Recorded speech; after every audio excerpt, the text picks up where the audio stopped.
One thing that is consistent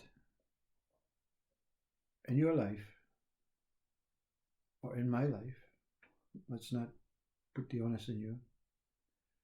One thing that is consistent in my life is my being here.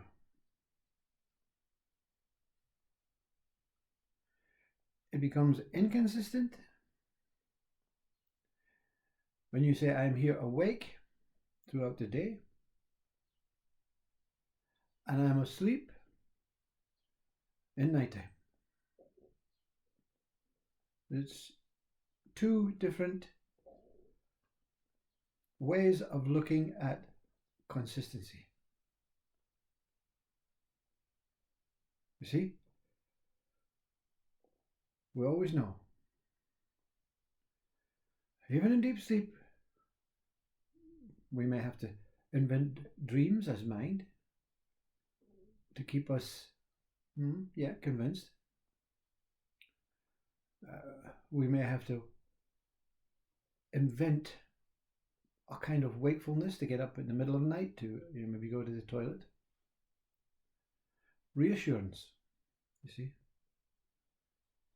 Reassurance. Reassurance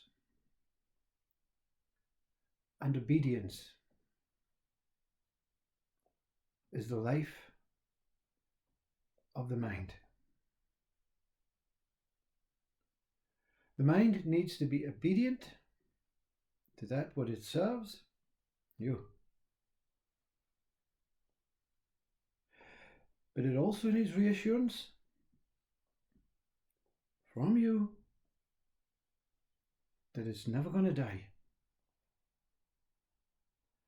It's never going to be out of the consistent state of being here.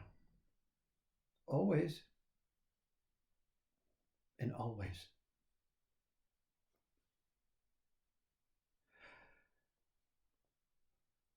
What has happened over centuries of this dream, which it is, so you don't even have to take this serious, is that you have formed a belief through a conceptual, ideological, thinking, informative, experiential, needful, and desiring, wanting more mind, has formed this, what we are looking for in another way, a whole aspect of yourself as mind.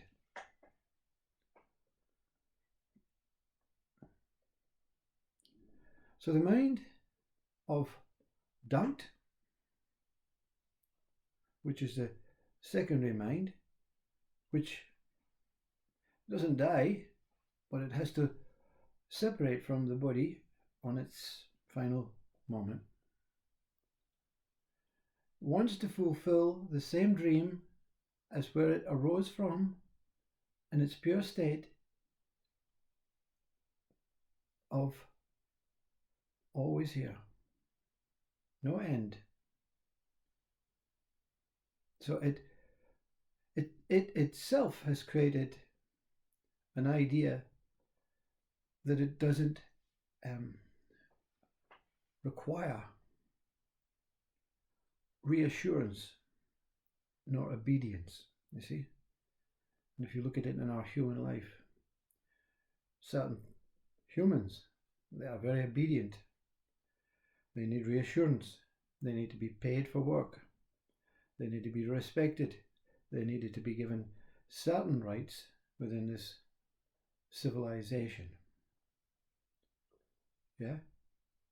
Whether they believe in death, afterlife, heaven, hell, one life, reincarnation, karma, they go through life with obedience to that what we think we have to serve, hierarchical governments, people, whatever, wife, husband, children, policeman, teacher. We're obedient. But we need reassurance. We need reassurance that we can live out this body state in a very average and contented way. And if that happens, I'll be okay with that, you see. That's what the mind, the genuine, reassuring and obedient mind is looking for. And then we have them that has adopted this subsequent mind, same mind but different flavor, that is acting on behalf of you, the true one beyond mind, and says, no, I know the truth. I'm serving the whole consciousness. I'm serving the whole consciousness that exists within this body for the local mind, and it can take on another role of the earthly mind, and some can take on the role of the planetary mind. It's all dreams, all concepts. But that mind says, okay, I know how to fix the world, you know. What we should do is this, this, this, and this. Over in that country, they should do that, and they should do this, and we should do that, you know. Most of your hierarchical people are of this mind because they think there's a way of controlling the uncontrollable, you see. Because the uncontrollable does not need controlled when you're acting out your true self with the true mind. And the true mind is another version of mind that also believes in reassurance and obedience, but not towards civilization, towards that what is within God. That's what some call it, the true I. So I'm obedient to the body. When you point like this, you're always obedient to the body because this is the dwelling place of I. See? So I'm obedient to the body. Okay? The body gives me reassurance every day. It gives me reassurance every day. When I ask it to walk, it walks. When I ask it to talk, it talks. Yeah? But we're going through the body to the subtle bodies, and we become obedient to that what is worthy of being here. Now this is when it gets very complicated, because the language that we have created and the ways of doing it, it can suddenly take on the secondary mind. I'm obedient to you because you have to pay me. Okay? And now, wait a minute, I don't get paid for being here. I get paid because I'm worthy of being here in whatever way I am. And of course, sometimes we are for the third mind. I'm not obeying you. I'm not even obeying you. Well, sorry, I'm not obeying you. I am obeying you wholly, the one that is so far in between. But the gap between this mind and that one is significant enough to say, you don't know what you're talking about. You're reciting information from books. You're reciting information from that old saints and, you know, religion and whatever. Have you experienced I? Are you living as I? Do you know what you are? You see, the third one that wants the universal mind, I know how to get from this planet to that planet. And I know if we do, we'll fix this out and we'll get it right the next time, and we'll do this and we'll do that, and we'll sort out the bad guys and we'll make sure they're all good guys. That's exactly what we did in the second stage. We become obedient to those that are not worthy, you see? But they're worthy to them. They become worthy when they find the worth in themselves. You see, when you understand truth, when you realize this gift, you are able to see very, very clearly, not with these eyes, not with the brain. You are able to experience things that are not relevant to the third mind or even to the second mind. Because there's no way you can explain what is going on, but you know what is going on is consistent.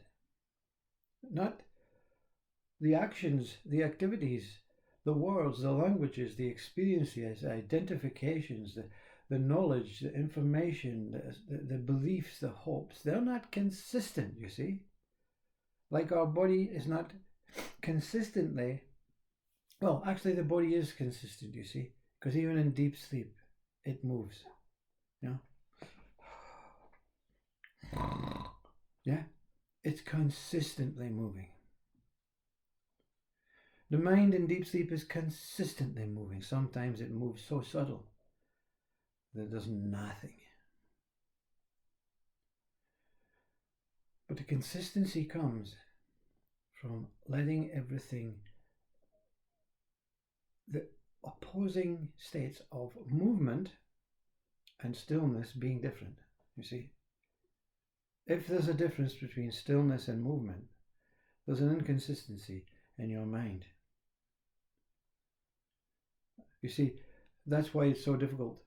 That's why most that have experienced this ultimate revelation, they try and deal with it in a satsang hall by denying, the same as Ramana Maharshi, the questions, the answers, and they continue to move back into the consistency so that the audience can actually experience for just one moment the consistency of not this, not that, not me, not you, not consistent nor inconsistent, no pain, no pleasure, no in, no out. You see? And the mind, depending on its educational, conditioned, stubborn, hierarchical, serious ways of taking this as real, will never experience that moment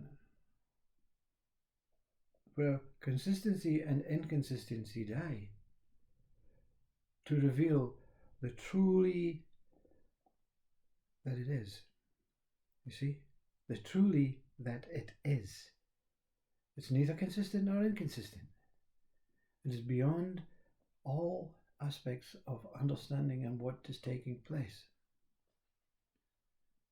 So in our simplify, we arrive here, we're always here, we never fade from this position of permanence.